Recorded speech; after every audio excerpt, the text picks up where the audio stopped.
ล่องเรือข้ามมาหารักสักคนสวัสดีครับมื้อนี้ก็มา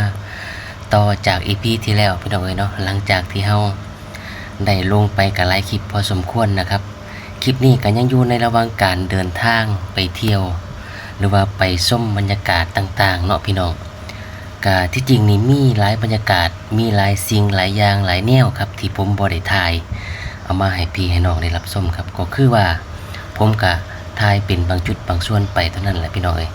ค่อนข้างเวลาก็บ่ค่อยหลายเนาะถ้าไว้เฮาอยากมีเวลาหลายและมีเวลาถ่ายคลิปแบบนี้เนาะพี่น้องเฮาต้องมาให้ไวมาให้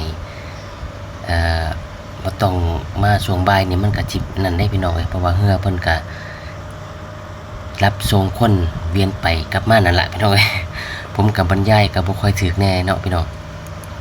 ก็ยังอยู่ในระหว่างการนั่งเรืออยู่ครับพี่น้องก็คือมุ่งหน้าไปที่ตลาดวัดดอนวายพี่น้องเอ้ยเนาะเป็นบ่เนาะพี่น้องจำได้บ่ ขอบคุณทุกคนครับที่มารับชมครับนี่ก็บรรยากาศนั่งเรือเป็นครั้งแรกพี่น้องเอ้ยเนาะสำหรับตัวเรือก็อยู่ที่ประมาณ80 บาทพี่น้องเอ้ยเนาะก็ถือว่าบ่แพงเนาะเพราะว่าเพิ่นไปกลับเนาะ80 บาทก็ถือว่านั่นก็จะมีเรือเข้ามีเรือออกพี่น้องเอ้ยเนาะก็ธรรมดาเนาะคนเพิ่นหาอยู่หากินแบบทางนี้ก็ถือว่าเป็นอาชีพของเพิ่นก็ว่าได้พี่น้องเอ้ยเนาะผมก็พยายามถ่าย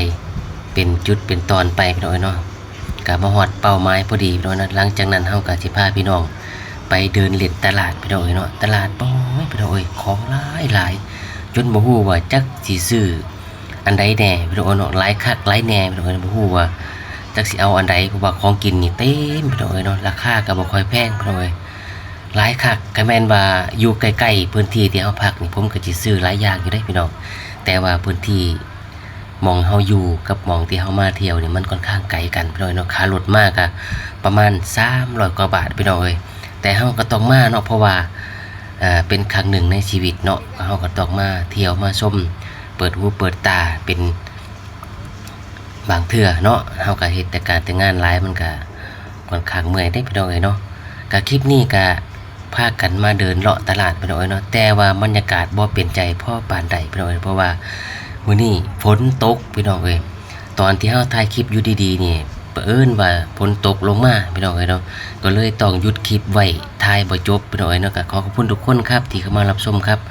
ก็พาพี่น้องมาเที่ยวตลาดบรรยากาศดีๆคนก็หลายคักพี่น้องเอ้ยเนาะเดินพ่นผ่านกันไปมาของนี่บ่ต้องห่วงพี่น้องเอ้ยเอาบ่ถึกเลยครับโอ้โหจักสิ